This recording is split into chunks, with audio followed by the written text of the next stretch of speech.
In the 1970s, there was a kitchen smell that doesn't exist anymore. It drifted through the house on Saturday afternoons around 2 o'clock when something was always simmering on the stove or coming fresh out of the oven.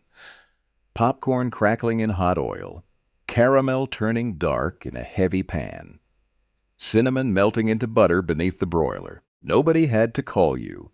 You simply followed the scent down the hallway, and someone placed something warm into your hands. That was the American kitchen of the 1970s. It created things, real things, from real ingredients. And then, in the span of roughly 6 years, the food industry decided that way of life was inconvenient. They were right about one thing. It was never the same again. Number 60. Deviled ham on crackers. The tin was small and pink and cost about 10 cents.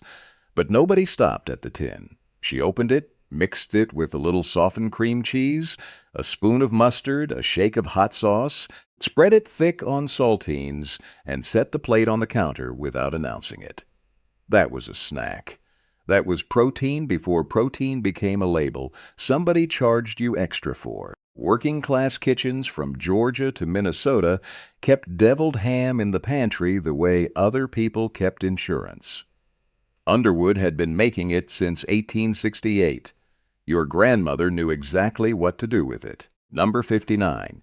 Homemade onion dip.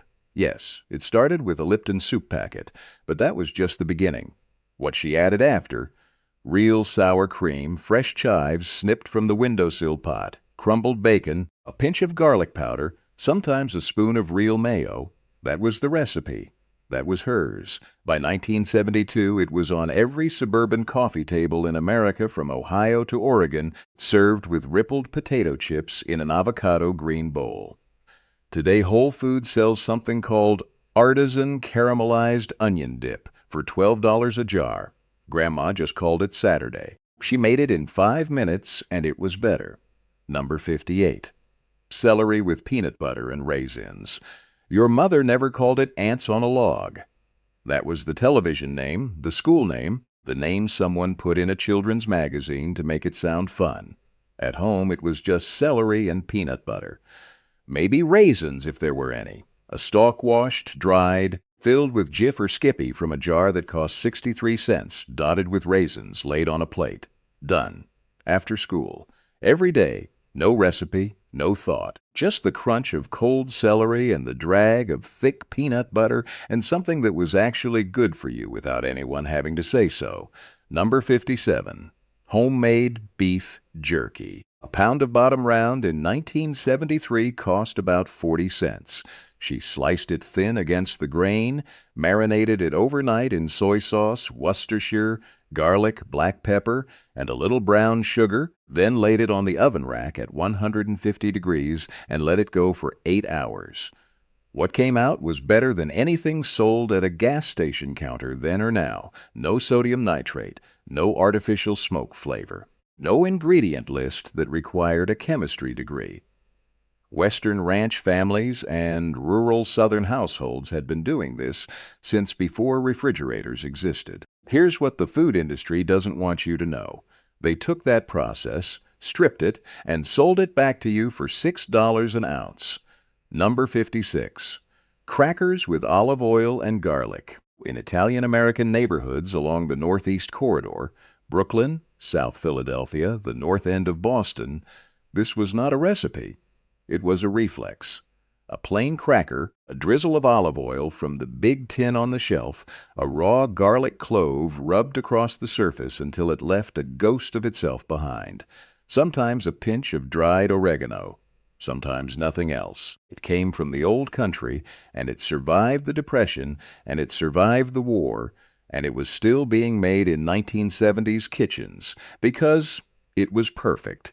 And it cost almost nothing, and perfection doesn't require updating. Number 55. Deviled eggs.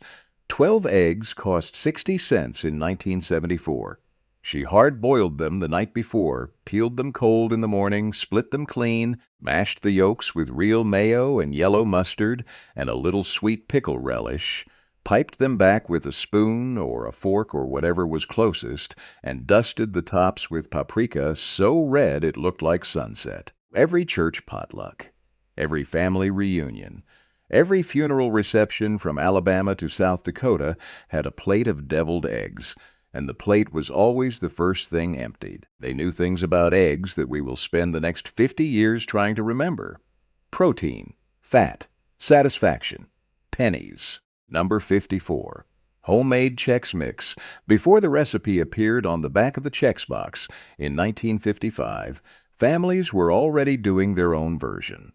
By the 1970s, every household had a variation. Hers used real butter melted in a roasting pan, Worcestershire sauce, garlic salt, onion powder, and whatever ratio of corn, rice, and wheat Chex she felt like that day, plus pretzels, plus mixed nuts, plus sometimes a handful of Cheerios because the box was open.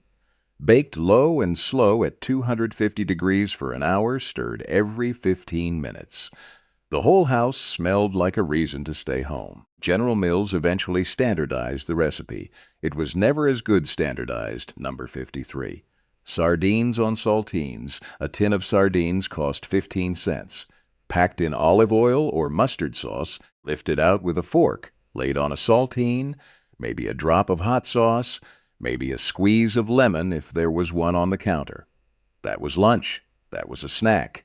That was a fisherman's kitchen in coastal Maine, a longshoreman's break room in Baltimore, a Portuguese-American neighborhood in New Bedford, Massachusetts in 1971.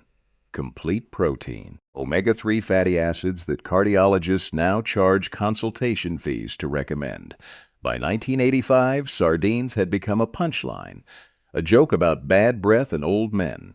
That is not progress. That is the deliberate erasure of one of the most nutritious foods on the American table. Number 52. Pickled eggs, there was always a jar. Big glass, wide mouth, sitting on the counter of every bar in Pennsylvania Dutch country, every diner in rural Ohio, every farmhouse kitchen from Lancaster County to the Missouri Ozarks. Hard-boiled eggs dropped into a brine of cider vinegar, water, salt, sugar, and beet juice that turned them the color of garnets. They sat for 3 days minimum. You fished one out with your fingers, bit it in half, and got that sharp, sweet snap of vinegar cutting through the firm white and the dense yolk. In 1972, a jar of 12 cost under $1 to make. Nobody makes them anymore. The counter where the jar sat is empty. Number 51. Homemade popcorn with real butter, Friday night. Heavy pot on the stove. 2 tablespoons of vegetable oil, 3 kernels dropped in to test the heat. When they popped, the rest went in. A half cup, lid on. The sound building from single shots to a full rolling roar against the metal lid. Then silence. Then real butter, melted in the same pan used for everything, poured over the top, salt shaken on heavy. That was it.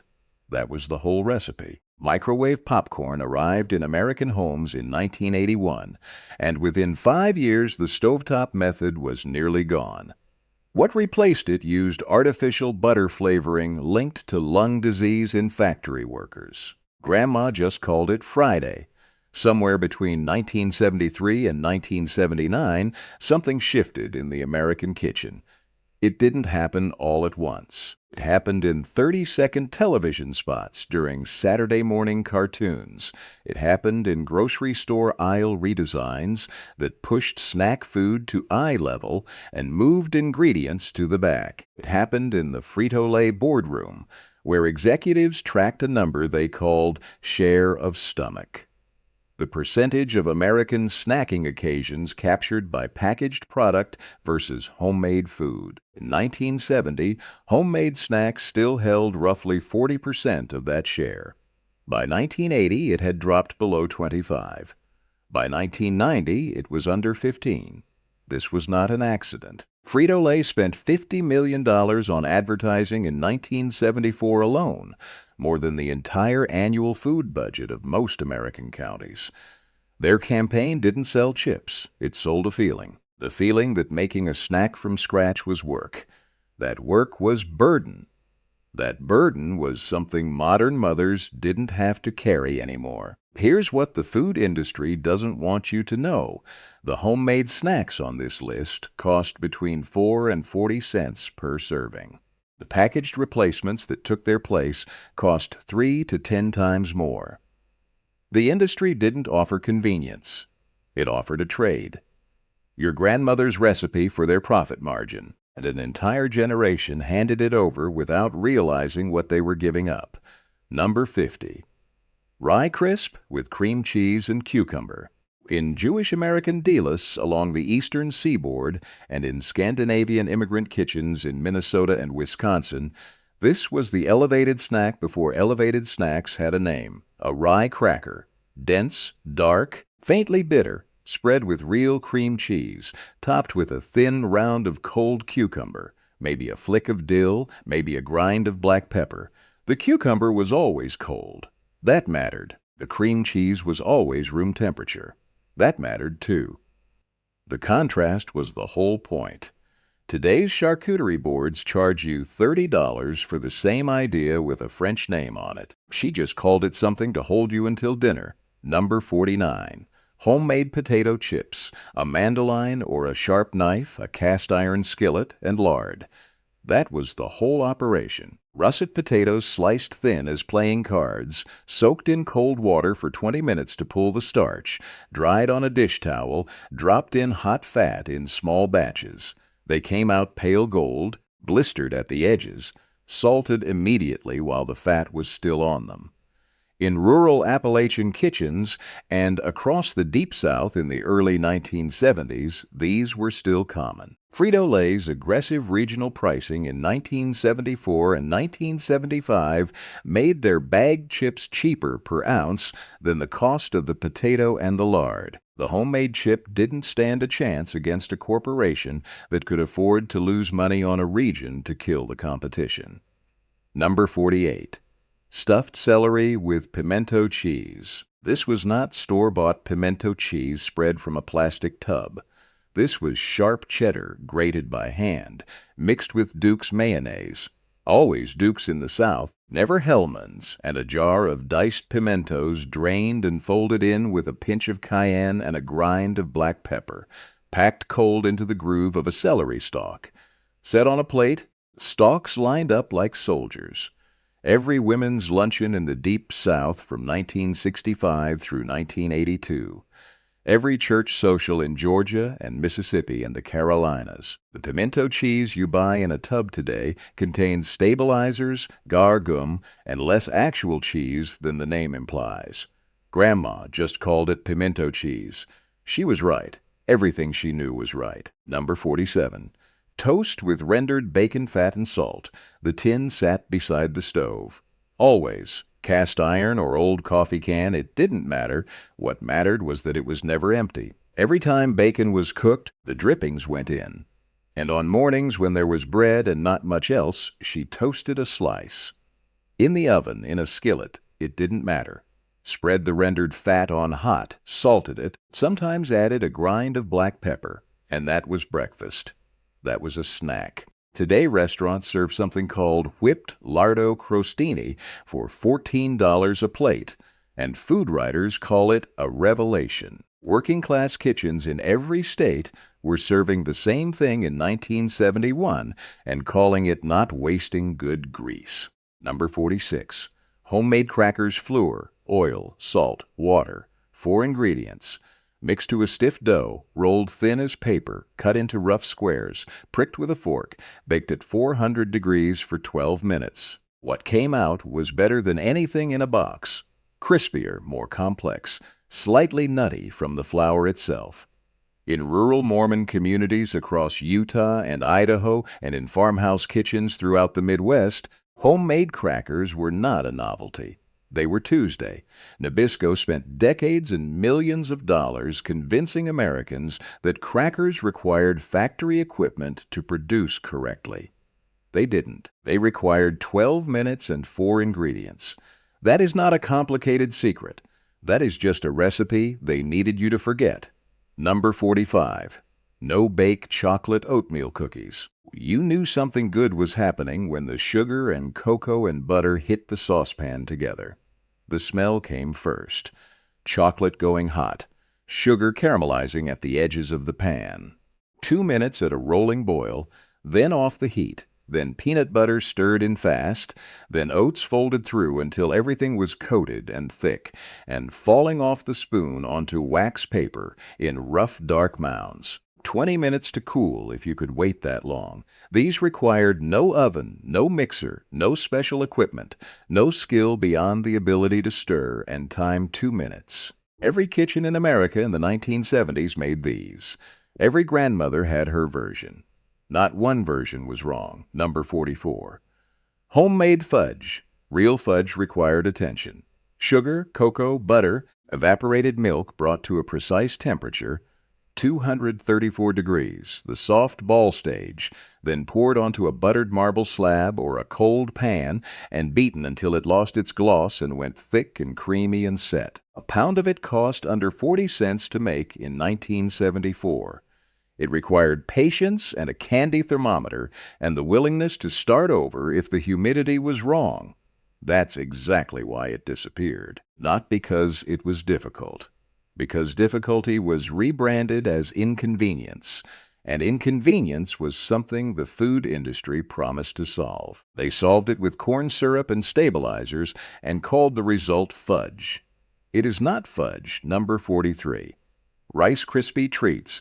The recipe appeared on the back of the Rice Krispies box starting in 1941. By the 1970s, every mother in America knew it by heart without looking.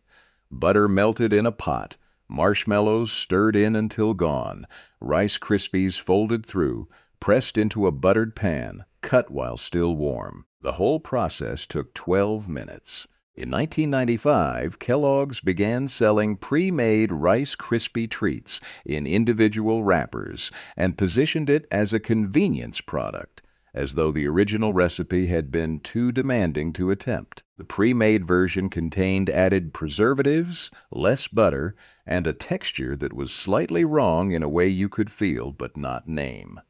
Grandma's version had 4 ingredients. You could feel the difference in every bite. Number 42. Peanut butter balls. In Ohio, they were called Buckeyes. Everywhere else, they were just peanut butter balls. Peanut butter mixed with powdered sugar and softened butter until the mixture was stiff enough to roll between your palms into spheres the size of a large marble, chilled until firm, then dipped in melted chocolate and set on wax paper to harden.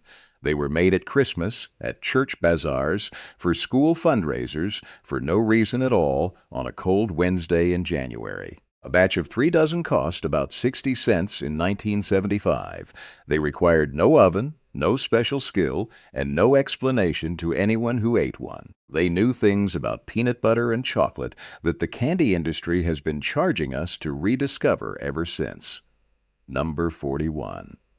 Homemade caramel corn autumn meant this. Brown sugar and butter and a spoon of baking soda brought to a boil, poured over a bowl of fresh popped corn, stirred fast before it set, then spread on a baking sheet and put in a low oven to dry. The baking soda was the secret.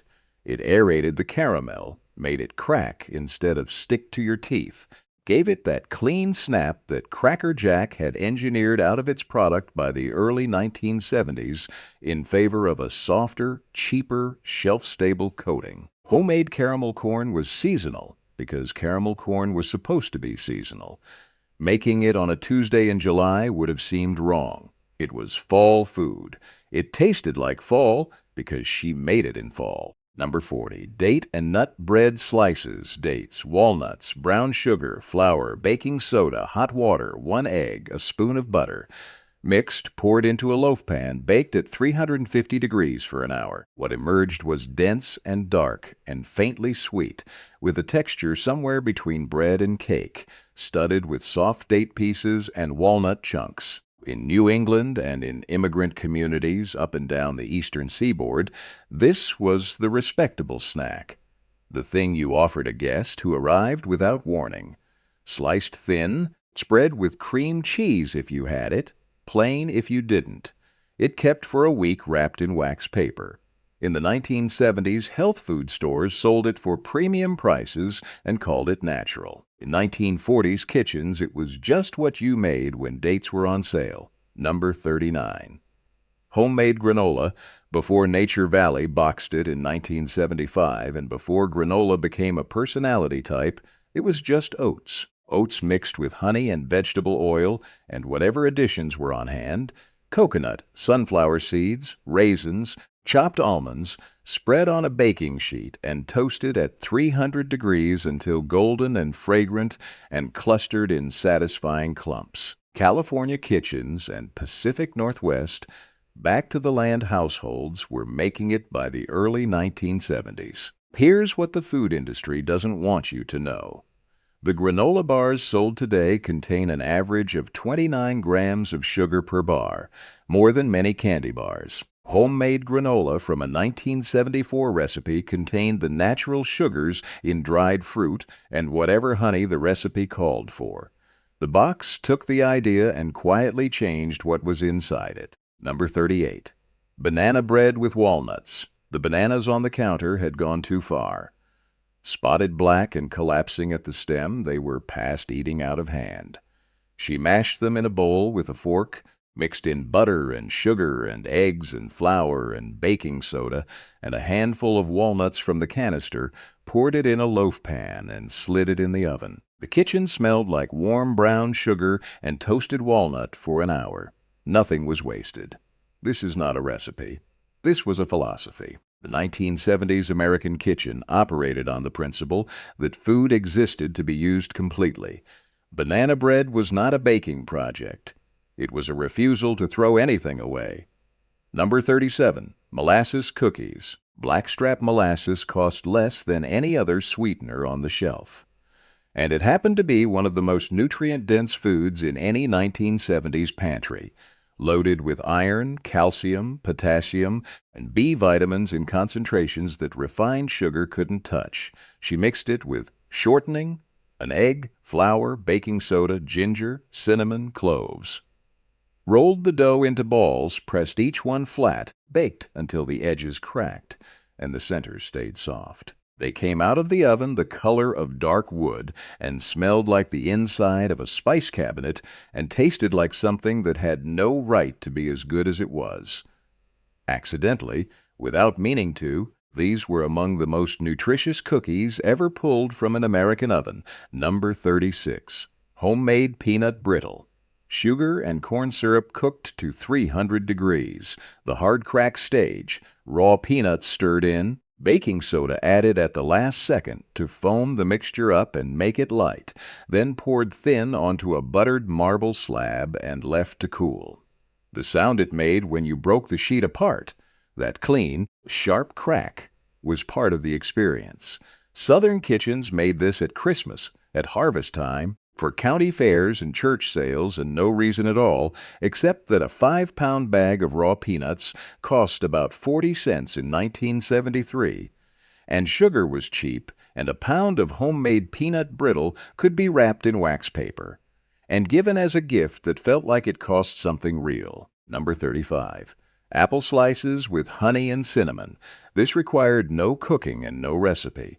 A firm apple, whatever kind was cheapest that week, usually Red Delicious or Macintosh, cored and sliced thin, fanned on a plate, drizzled with a spoon of honey, dusted with cinnamon. Done. After school in rural Midwest kitchens and in Mormon households across Utah and Idaho, this was the snack that appeared without discussion.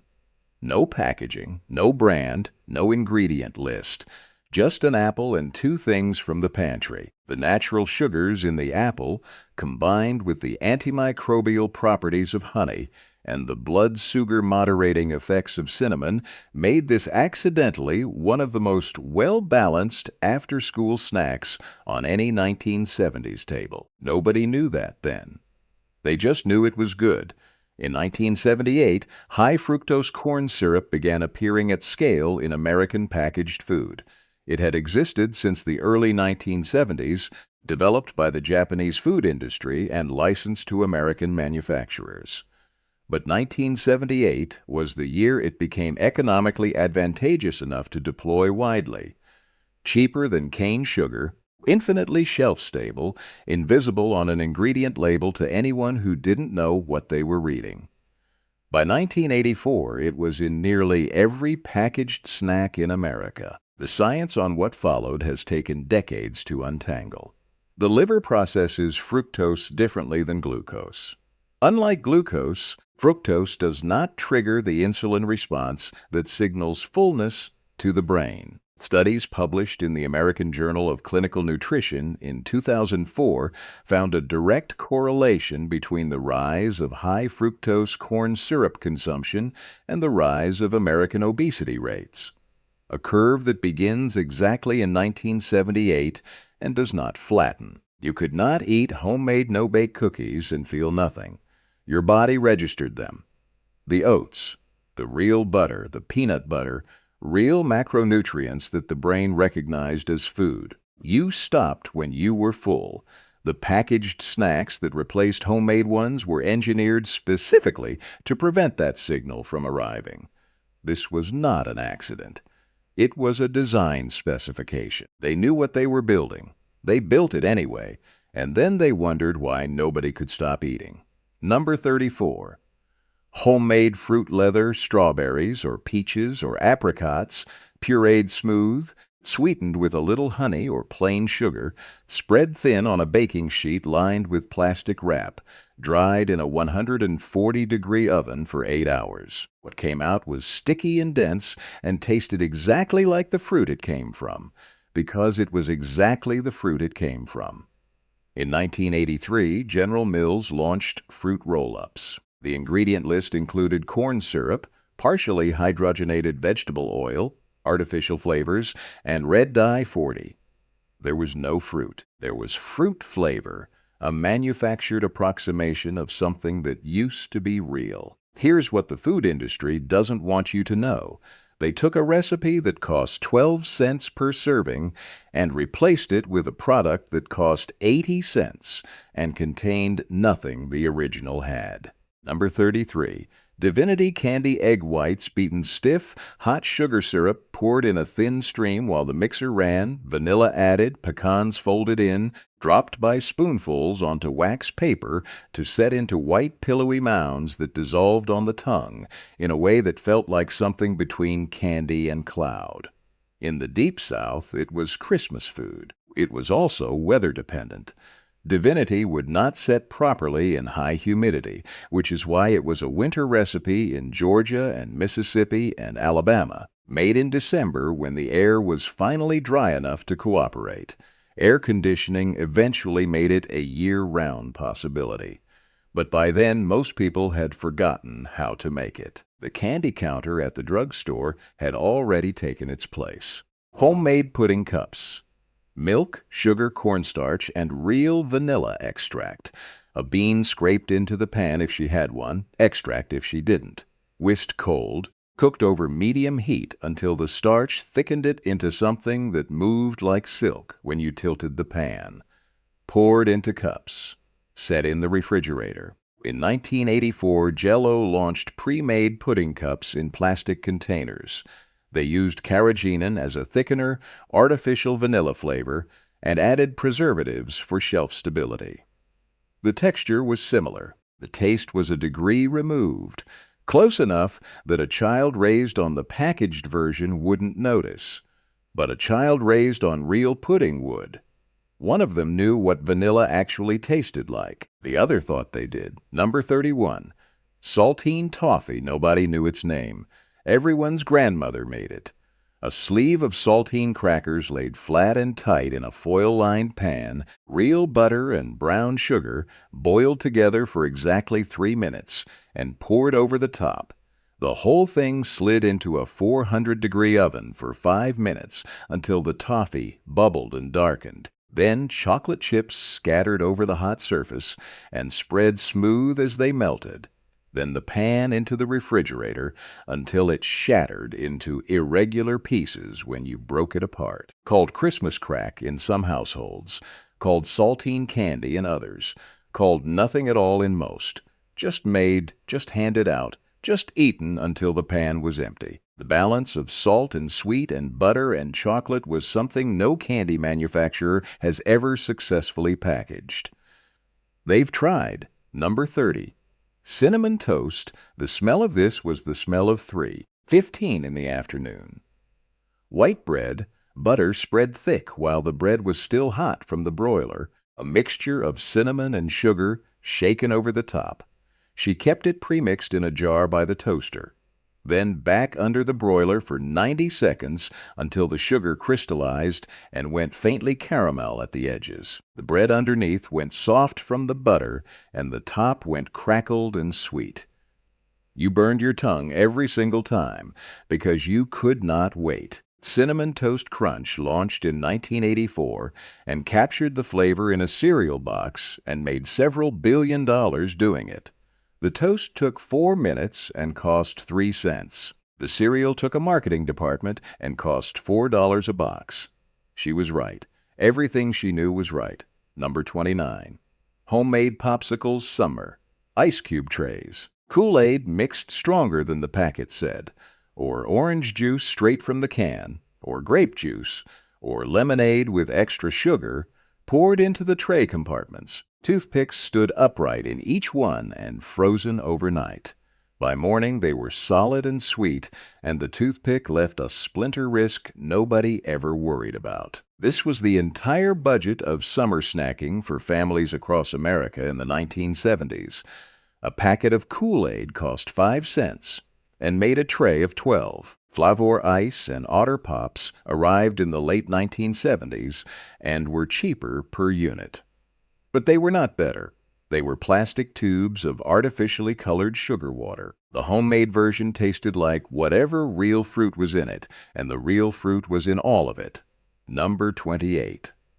Peanut butter and honey on graham crackers. Graham crackers had been around since the 1800s, invented by a Presbyterian minister who believed plain food suppressed immoral urges, which is perhaps the most American origin story in food history. By the 1970s, they were just cheap and good. A jar of peanut butter, a jar of honey, a sleeve of graham crackers. She spread peanut butter on one cracker, drizzled honey in a thin line across it, pressed a second cracker on top if she was feeling generous. Protein, complex carbohydrate, natural sugar. In Midwestern farmhouse kitchens and rural Southern homes, this was the after-school snack that appeared without fanfare. No one photographed it. No one wrote it down. They just made it because it was good, and it worked, and it cost almost nothing. Number 27. Tomato soup with crackers. She started with the Campbell's can, but that was not where she stopped. Real cream poured in, not half and half, cream and real butter, a grind of black pepper, sometimes a pinch of dried basil from the jar on the spice rack. Heated low, stirred until the cream turned the red to a deep salmon pink, and the whole thing thickened slightly and went silky. Crackers on the side for crumbling in. This was a 1970s after-school staple from Maine to California, and the version she made from a 30-cent can of soup tasted more complete, more real, more like something than the $8 artisan tomato bisque that sits in a paper cup at the cafe counter today. The can was just the beginning. What she added to it was the recipe. Number 26. Homemade soft pretzels. In Pennsylvania Dutch country, soft pretzels were not a stadium food. They were Tuesday. Yeast dough made from flour, water, yeast, a little sugar and salt, risen once, shaped into ropes and twisted, dipped briefly in a baking soda solution that gave them their characteristic chew and brown exterior, scattered with coarse salt, baked at 450 degrees until they went deep amber. In Philadelphia, by the early 1970s, you could buy a street pretzel for $0.25. The homemade version cost less and tasted better because the dough was softer and the salt was heavier, and it came out of your own oven hot. Auntie Anne's opened in 1988 and made a fortune selling the mall version of something Pennsylvania families had been making at home for 200 years. Number 25. Crackers with Velveeta and jalapeno. This was Texas. This was New Mexico. This was every football Saturday from 1968 through 1985 in any kitchen within 300 miles of the Rio Grande. Velveeta sliced thick, laid on a cracker, topped with a ring of pickled jalapeno from the jar in the refrigerator door, or the Velveeta melted in a saucepan with a can of Rotel tomatoes for a dip. Velveeta's formula before 1980 was closer to real processed cheese than what it became afterward. The texture was different. The melt was different. The taste was different in a way that people who remember the original version can't quite articulate, but can't forget either. That is not nostalgia. That is a documented formula change that the company never announced. Number 24. Pan toast butter in a cast iron skillet, medium heat, a slice of white bread laid flat and pressed down slightly with the back of a spatula. Left alone for 2 minutes until the bottom went golden and slightly crisped. Flipped. Another minute. That was all. In working-class kitchens nationwide, it was called pan toast in some houses and fried bread in others, and in immigrant households it had a dozen names in a dozen languages, but it was always the same thing.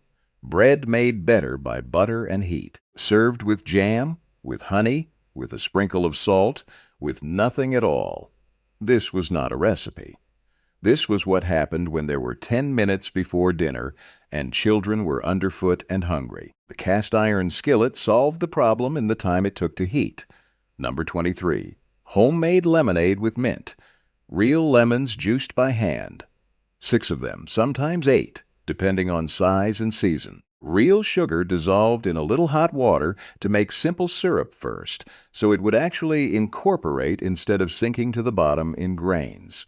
Cold water added, tasted, adjusted. Fresh mint from the pot on the back porch or from the patch that grew wild beside the kitchen door, bruised between the palms before going in. Served in a pitcher on the porch in July, no ice machine required. Ice pulled from the freezer tray in chunks. This was the standard summer drink in southern states from Texas to Virginia throughout the 1970s. Crystal Light launched in 1982 and promised the same experience for less effort. It was not the same experience. The mint made it different. Real lemons made it different. Real things always make it different. Number 22. Apple and peanut butter slices. A firm apple. A knife. A jar of peanut butter. She cored the apple and cut it into eighths, set them on a plate in a fan with a small bowl of peanut butter in the center for dipping. No recipe, no prep time to speak of. This was the snack that appeared when children were hungry, and dinner was still an hour away in kitchens all across America throughout the 1970s. Nutritionists now recommend this exact combination, the fiber in the apple, the protein and fat in the peanut butter, as one of the most effective blood sugar stabilizing snacks available. They charge for that recommendation in wellness programs and diet books. She figured it out because it was cheap, and the children ate it without complaint, and that was enough of a reason. Number 13. Watergate salad. Nobody knows why it was named after the scandal.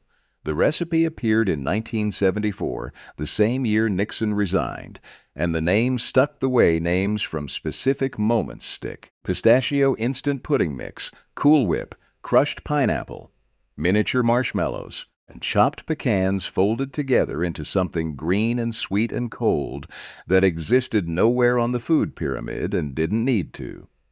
Set in the refrigerator until it firmed slightly, served with a spoon. It was not pretending to be a salad. Nobody was fooled. It was dessert wearing a salad's name at a potluck in 1976, and everyone took a second helping. Food historians now treat it as a document. The exact moment when convenience ingredients combined to create something with no antecedent, no culinary tradition behind it, no grandmother who taught anyone how to make it. Born fully formed from a packet and a can. Number 12. Homemade guacamole before the avocado toast discourse. Before the extra charge at Chipotle, before guacamole became a symbol of millennial spending habits in 1,000 bad think pieces. In California and Texas and New Mexico and Arizona in the 1970s, guacamole was just what you made when avocados were ripe, and avocados in those states were often free, fallen from a neighbor's tree, or bought for 15 cents apiece at a roadside stand. Mashed with a fork, never a food processor, mixed with lime juice and salt and minced white onion and fresh tomato and a jalapeno if you wanted one. That was it. The simplicity was the point. The recipe required nothing the kitchen didn't already have. The result required no improvement. Number 11. Deviled crab dip. Along the Chesapeake Bay and through the coastal communities of Maryland and Virginia and the Carolina Low Country, canned crab was pantry staple. Not luxury ingredient. Pantry staple. Mixed with softened cream cheese, Old Bay seasoning. Always Old Bay, the canister that lived permanently beside the stove in every mid-Atlantic kitchen. A spoon of Worcestershire, a squeeze of lemon, baked in a small casserole at 350 degrees until bubbling and golden on top. Served hot with Ritz crackers straight from the oven. This was the appetizer that greeted guests while the rest of the party food was still being assembled. Canned crab in 1974 cost about 60 cents. Old Bay had been made in Baltimore since 1939. The dip that came from combining them was neither poor food nor fancy food. It was coastal food, it was right. Number 10. Homemade salsa.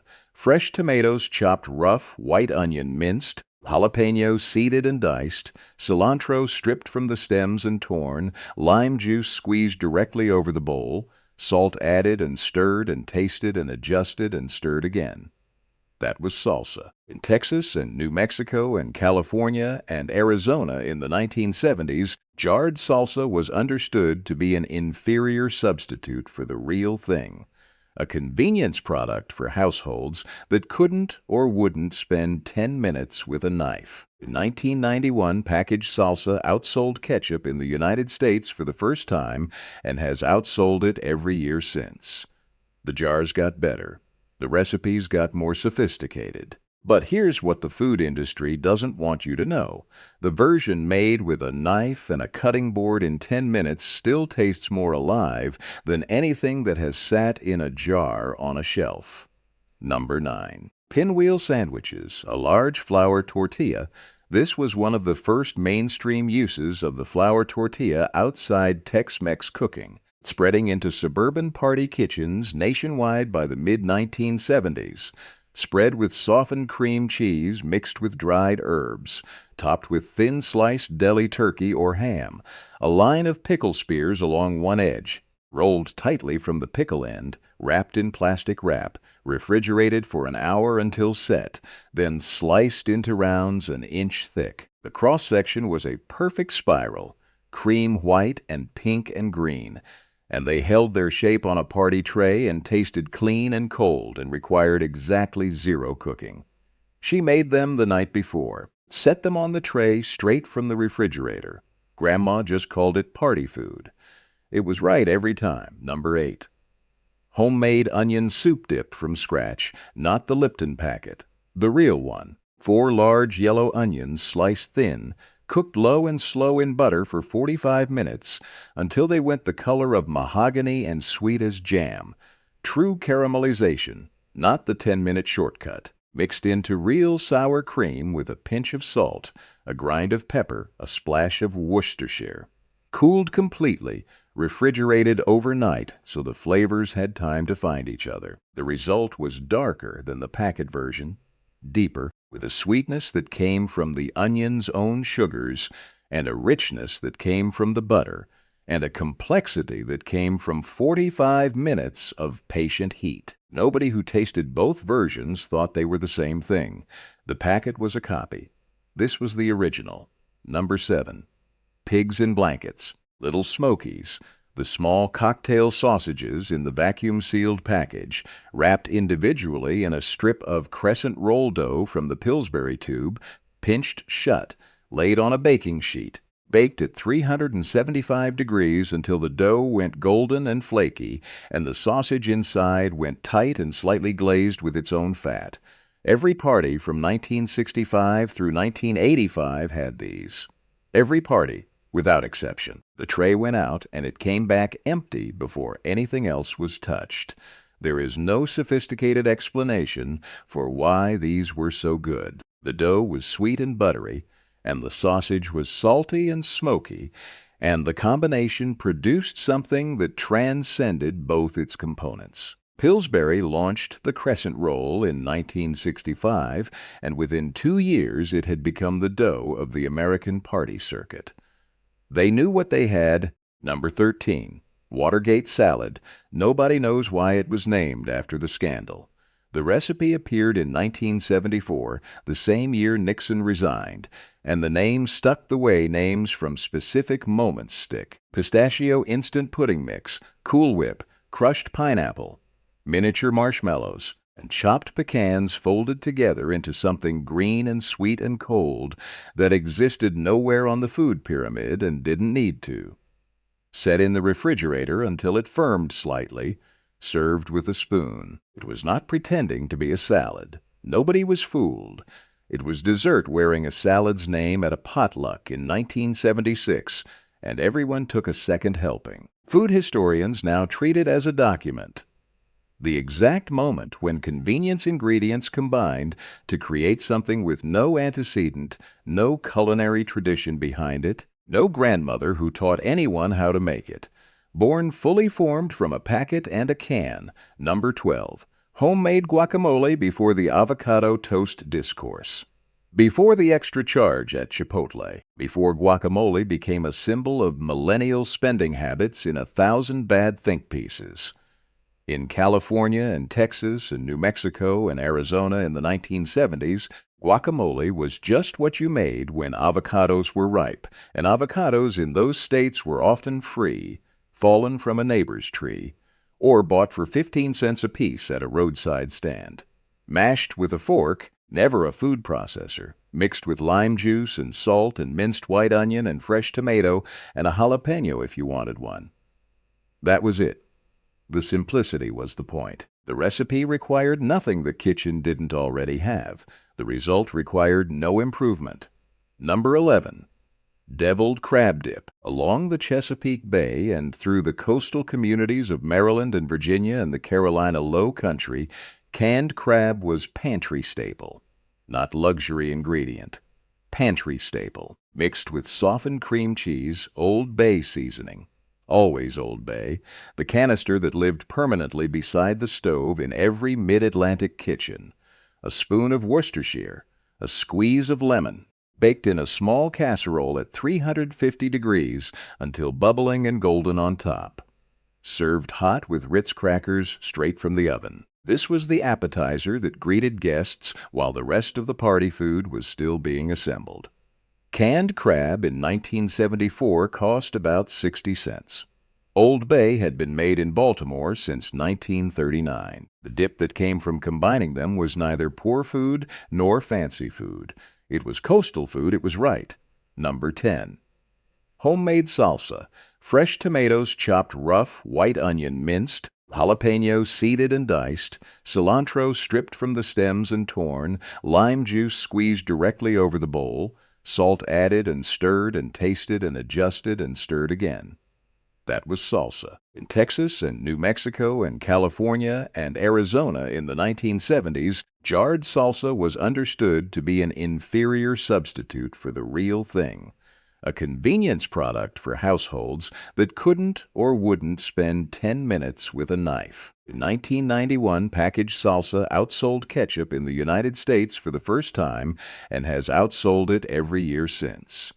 The jars got better. The recipes got more sophisticated. But here's what the food industry doesn't want you to know. The version made with a knife and a cutting board in 10 minutes still tastes more alive than anything that has sat in a jar on a shelf.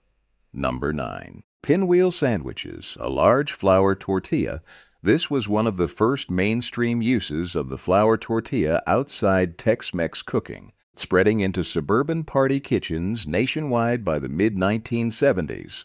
Spread with softened cream cheese mixed with dried herbs, topped with thin sliced deli turkey or ham, a line of pickle spears along one edge, rolled tightly from the pickle end, wrapped in plastic wrap, refrigerated for an hour until set, then sliced into rounds an inch thick. The cross-section was a perfect spiral, cream white and pink and green, and they held their shape on a party tray and tasted clean and cold and required exactly 0 cooking.